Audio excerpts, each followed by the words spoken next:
which happened. I think that already happened. No, it was before the IB Showcase. Point is, we did the IB Showcases. They were great. I was in all of them. It was a great experience.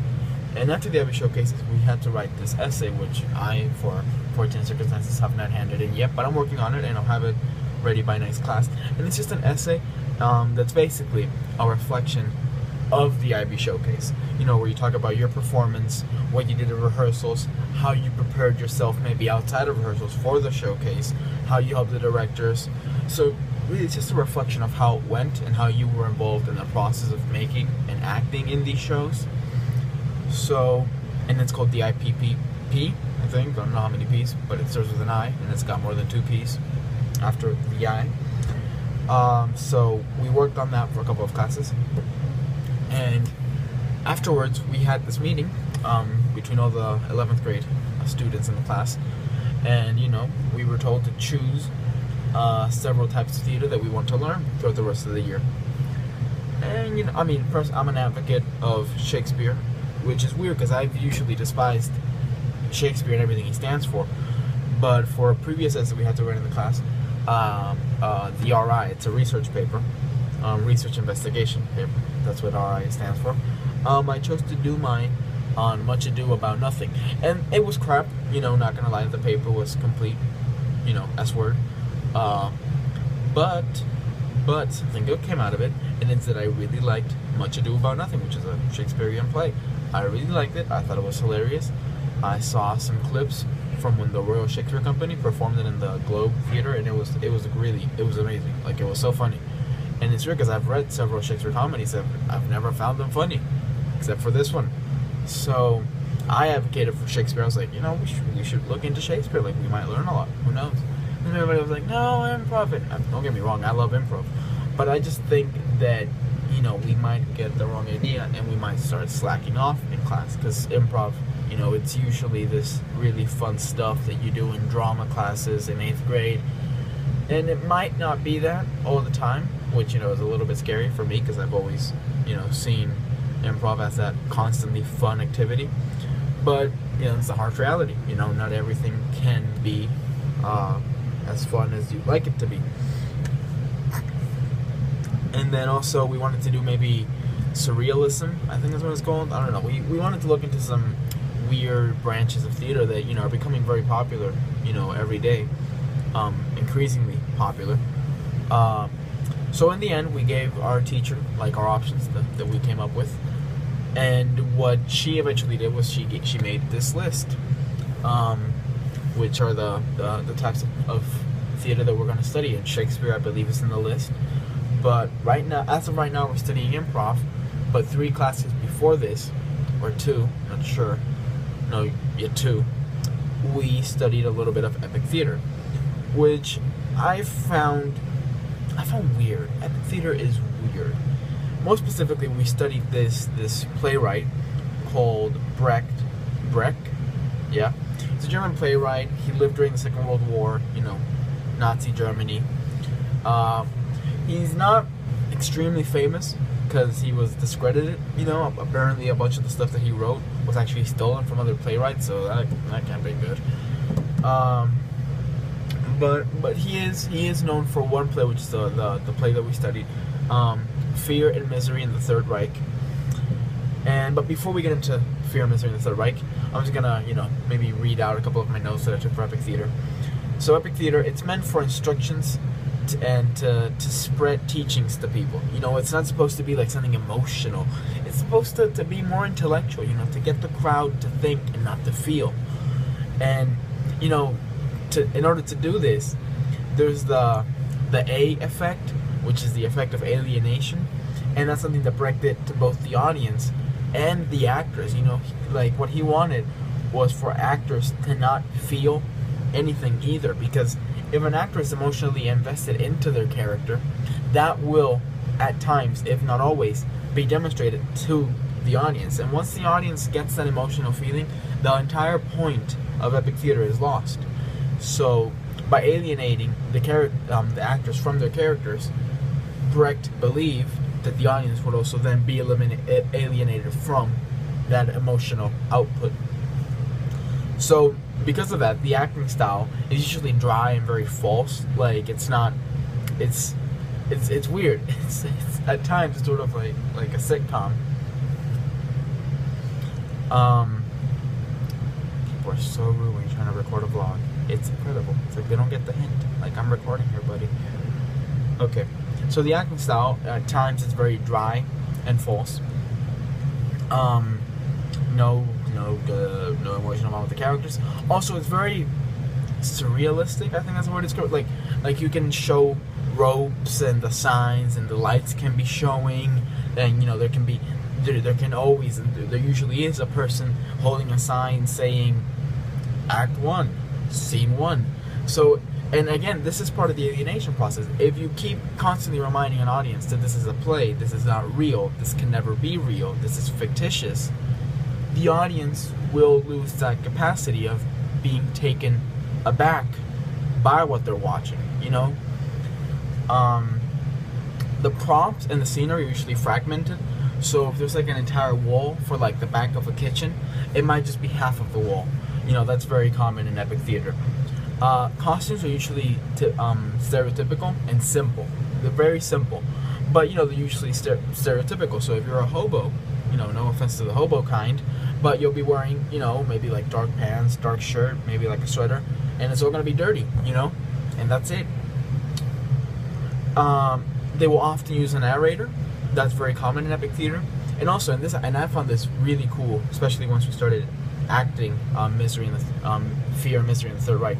You can switch characters, actors can switch characters in the play, and there were these moments in Fear and the Misery in the Third Reich where a character would say a line, there'd be a pause, and then that same character would have a line, which was.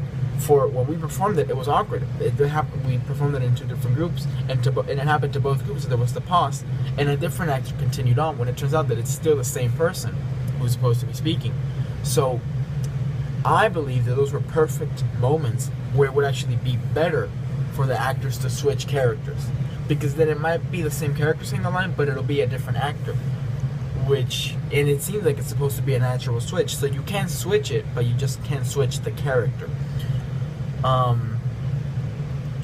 So again, it's weird. It's not regular theater that we've studied before at all.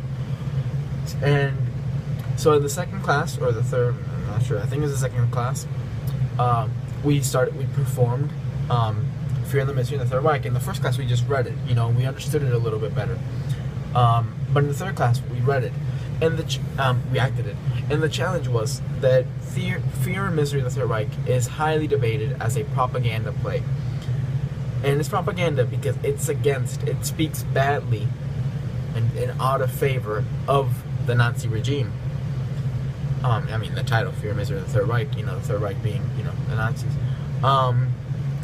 So, and it makes very good arguments against the Third Reich. It's very good at getting that message across. And obviously, propaganda theater is quite different from epic theater. There's emotional investment to completely. The effect of alienation. You don't do that in propaganda theater. You usually do have to be emotionally invested in your character if you really want to get your message across, because you're trying to convince a certain audience that what they feel for a certain political group is wrong, at least in this play. So obviously you need to be sending a powerful message, and to do that you need to be powerfully invested into the character that's sending this message. And so unfortunately, my group, my partner and I, we had to perform it as if it were a propaganda play. And I didn't really enjoy it as much, because even though it would be a very good propaganda play, I still believe that Fear and Misery in the Third Reich is epic theater. First of all, the pause thing that I said, it's clearly made so that, actors can switch. And I think that at the time, it clearly wasn't published and it didn't become famous at the time of the Third Reich. Clearly, had it happened, he would not have lived. And obviously, he left Germany, but still, if they wanted you dead, you'd be dead. It's the Nazis. So clearly it did not become famous at the time. So when it was published, it was considered epic theater. Brecht called it epic theater. But now, as time passes and we improve our knowledge on the Nazi regime, and we improve our knowledge in theater at that time, you can easily argue that it's a propaganda play. And of course it's awkward because it can't be both. Epic theater and propaganda theater are just completely different, So, in class we were like, well, it's both, and it can't be both. And if it can't be both, then I'll gladly argue that it's epic theater, because it is. It's an epic theater play. And then last class we began improv. Oh yeah, who let the dogs out? Woof, woof, woof, woof. Improv. Yeah. Well, as I had unfortunately expected, our teacher, she put the hammer down. She was like, guys, this isn't always gonna be fun. This can be pretty serious, but as long as you follow orders, you're listening, and you actually participate in the activities, we will have fun most of the time. So our first day of improv was great. We tried these 3 activities: yes and, no and, yes but. And we did this in order to soften our minds, really, and just screw it into our heads that it's crucial to keep it going, to keep the action in the scene going, and to not stop, to not say no to your partner, just shut them down and just kill the momentum of the scene. So whenever so basically you're in a circle and somebody next to you or across to you, somebody in the circle asks you a question and you answer yes and. And what's good about this is that, first of all, it can be very funny, because like Alex, the Southern kid in class, asked me, did you enjoy your colonoscopy exam last week? I said yes, and it's wonderful, and it was wonderful. So it can still be extremely hilarious, regardless of your answer. But it's so much easier for you to keep the scene going if you say yes and, because by saying and, you're expanding your line, you're opening up the scene. You're opening up another door, another option that can lead to something else, that can set up the next joke. Whereas when we tried no and, it was lame. It was like, no and I don't want to talk about it. No and I really don't want to talk about it. And it's awkward because that does happen sometimes, on stage when people are doing improv, and those are horrible moments, because once you get into that pattern of saying no, it's hard to get out of it. It really is. And then we tried the middle point, I guess, which is yes but. And yes but, we learned that it is harder, and it can work just as well as yes and, but it's so much harder than saying yes and, because but it's sort of like saying no but still continuing, moving forward, which is difficult to do when you haven't completely mastered improv. And I think that was the main message from the entire improv class, that we can break the rules, such as always saying yes. We can break those rules, but we just can't do it until we've mastered the basics. And it makes sense, the whole you can't run before you walk, you see how that makes sense, which is frustrating because sometimes you feel like breaking the rules, you feel like going off pattern and just doing something different. But I think that it's good that we first set a foundation and then we enter the more complicated stuff, because I hope to get good scenes out of this. I hope that the next class today isn't exactly like last class. I hope that we don't stall as much whenever they ask us a question. I hope that we start picking up the pace slowly and steady, and that by the end of the unit we'll be much better at improv, and we'll get a rhythm to our scenes, and we'll set up good jokes, and we'll be able to understand improv enough to maybe not always have a comedic scene. Sometimes maybe have a more serious toned scene with less jokes, and something emotional, something worthwhile.